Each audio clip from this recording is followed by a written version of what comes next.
Ho, ho, ho. Merry Christmas. I guess that sounded awful. Anyway, I know Christmas is gone and you're listening to this episode right now on Sunday. Hope you all enjoyed your Christmas vibes. Because I could not, because my pre-boards were going on. Sorry, not pre-boards. It was pre-boards were going on. And it's a real struggle for those who have their board exams this year, including me. I mean, you're just in this dilemma whether you should be studying or celebrating right now. It was quite stressful for me because I wasn't prepared for my pre-boards. Sorry, again, pre-boards. I wasn't prepared for my pre-boards. And I know all my friends who are having their pre-boards or pre-boards right now are quite stressed out. But guys and gals, don't stress too much because everything will be fine. Yeah, I guess everything will be fine. Hope so. I don't know. God save us. Okay, to be honest, were you prepared for your pre-boards or pre-boards, whatever? Because to be honest, I was not. I was not. I wasn't even prepared for my S1. I don't know what I'm gonna do in my next pre-board, but I guess I will perform better in the next one, hopefully. Yeah.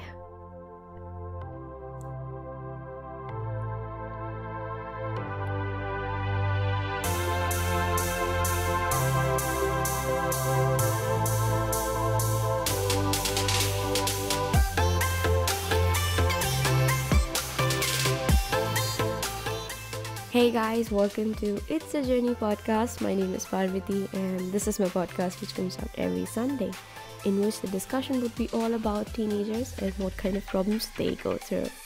A podcast by a teenager for teenagers to discuss the real issues we guys go through. So buckle up because the podcast starts now.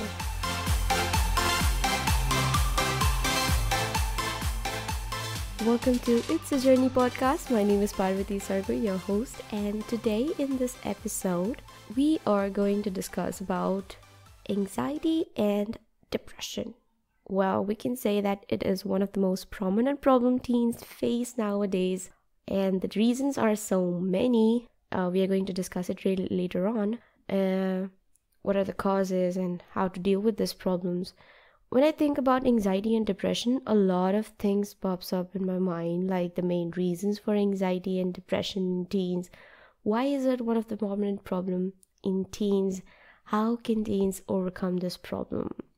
It's been 2 years since my very first dealing with depression and anxiety. I remember the day when I first hit a low point in life, and it's not a nice memory to have. I didn't know how to deal with such a strong mental health issue, so I hid my problems away from family and friends, which made my issues even worse. The scariest thing I found about suffering from a mental illness is the effect it has on every aspect of your life. It's not just what's inside your head. For me, suffering from depression became debilitating as I couldn't find happiness in the little things I used to enjoy doing earlier.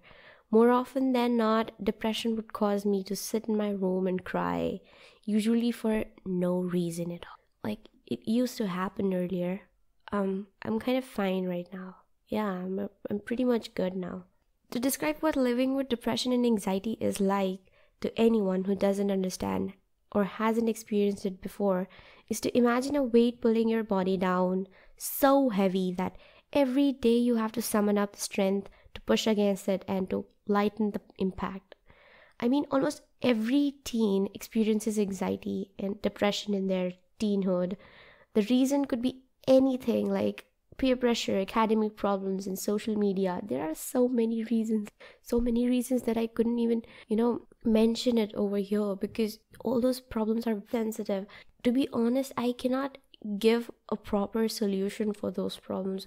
But yes, teens who are going through depression because of particular reasons, like the reasons peer pressure, academic problems, and social media, of course there are solutions to come out of that depression phase, but there are even worse reasons for getting into depression, and that should be talked about to someone who is more experienced with it. Teens like me constantly fight with anxiety about grades, about school, about future, about relationships, and about everything.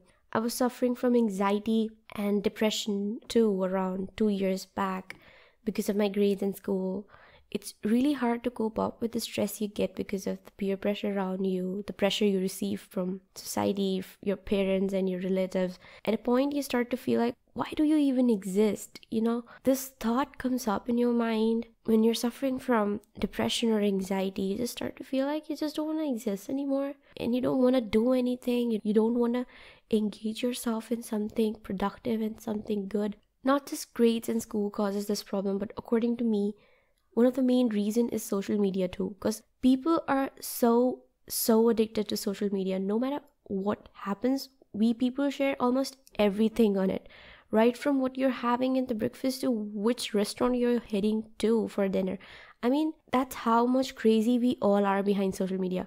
We people are constantly connected to social media. It's not surprising that our self-esteem and worldview becomes connected to responses to social media posts, and of course comparing our lives and social connections to what others post on social media. It's the saddest truth that we people are more concerned what is happening in someone's life rather than being concerned about yourself, about your growth. I mean, we're so busy in doing that we are forgetting ourselves.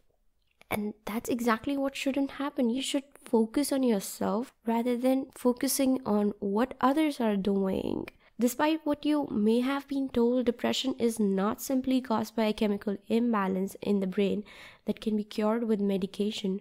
Rather, depression is caused by a combination of biological, psychological, and social factors. Since the teenage years can be a time of great turmoil and uncertainty, you're likely facing a host of pressures that could contribute to your depression symptoms. These can range from hormonal changes to problems at home or school, or questions about who you are and where you fit in. There could be so many reasons for depression among teens, right from academic problems to relationships.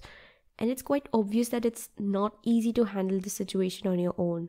So what exactly can you do to overcome this problem? Well, the solutions are here. Of course, to make yourself get out of this problem, you have to reach out to an adult you trust. To be honest, it may seem like there's no way your parents will be able to help, especially if they're always nagging you or getting angry about your behavior. The truth is, parents hate to see their kids hurting. And they may feel frustrated because they don't understand what is going on with you or know how to help. Just try talking to them. Maybe it will help you. But if you don't feel comfortable talking to them, then you can talk to your counselor or to your teacher, but definitely talk to someone you can rely on. It can be hard to open up about how you're feeling, especially when you're feeling depressed, ashamed, or worthless. It's important to remember that many people struggle with feelings like these at one time or another. Like almost everyone faces this problem in their lives. It's not just something what teens face, but adults face this problem too.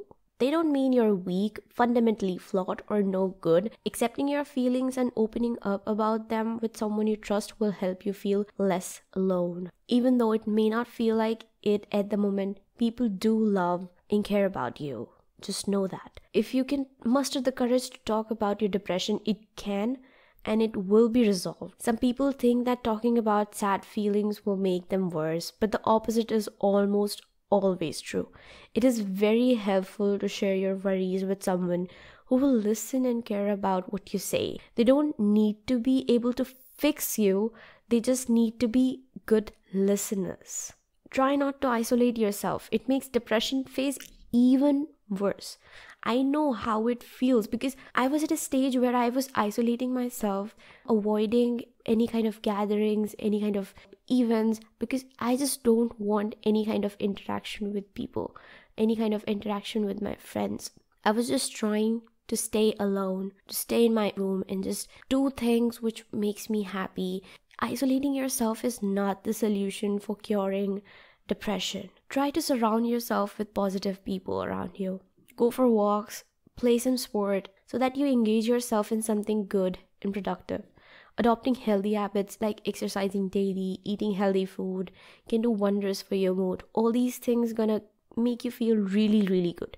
Please try avoiding junk food and aim for getting around 8 hours of sleep every day, every single day. When you're going through depression and anxiety, you get this eating disorder where you just start to eat junk food in a very large amount, and that should not happen, because of course eating disorder can bring so many health problems like obesity, and because of obesity so many other problems also happens. So just avoid having junk food. Eating healthy food will bring so many changes in your body and so many changes in the way you think, in the way you analyze things.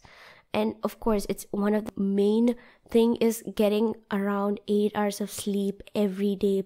Please don't be sleep deprived. Try getting around 8 hours of sleep. It's really, really important. If you're going to get less than that, then of course you're going to feel so low. You won't be able to concentrate in your class. And it happens, like, it's my own experience that because of my podcast thing, I used to stay up every night around 2 o'clock in the morning, and then I go to sleep and then wake up at 6 for school. And it's not easy because you just start to feel so low. You just cannot concentrate. You cannot focus on what's being taught in the class. So I know how it feels. Even I've started getting dark circles under my eyes. Yeah. I'm really, really tense that how I'm gonna cope up with it. But somehow I'm trying to get maximum hours of sleep so that I can focus on both the things properly. Just try getting around 8 hours of sleep. Even 7 hours of sleep is enough for you. If you're a teenager with a friend who seems down or troubled, you may suspect depression, but how do you know it's not just a passing phase or a bad mood? Your friend doesn't want to do the things you guys used to love to do. Your friend starts using alcohol or drugs or hanging out with a bad crowd. Your friend stops going to classes and after school activities. Your friend talks about being bad, ugly, stupid, or worthless. Your friend starts talking about death or suicide. Depression can make people say or do things that are hurtful or strange. But your friend is going through a very difficult time, so try not to take it personally. Once your friend gets help, they will go back to being the person you know and love. In the meantime, make sure you have other friends or family taking care for you. Your feelings are important and need to be respected too. If you're going through any kind of such problem, then please reach out to someone you trust, because depression really isn't good for you. Talking to them might bring some changes. So please don't isolate yourself. Don't just be harsh on yourself. Share what you're going through with someone who you trust. Sharing your problem with someone you trust will bring so many changes. They could give you possible ways of getting out of that phase and how you can totally help yourself. So I hope this episode helped teens to know what depression exactly means and how they can deal with it. And if you're going through such problems, then you can take some help from it, of course. So I hope you like this episode. If you like what you hear, please share it with your friends. We have our page on Instagram as It's a Journey with Parvati, and Twitter as well as It's a Journey with PC. Follow us over there. Hope you all having an amazing day. Bye bye.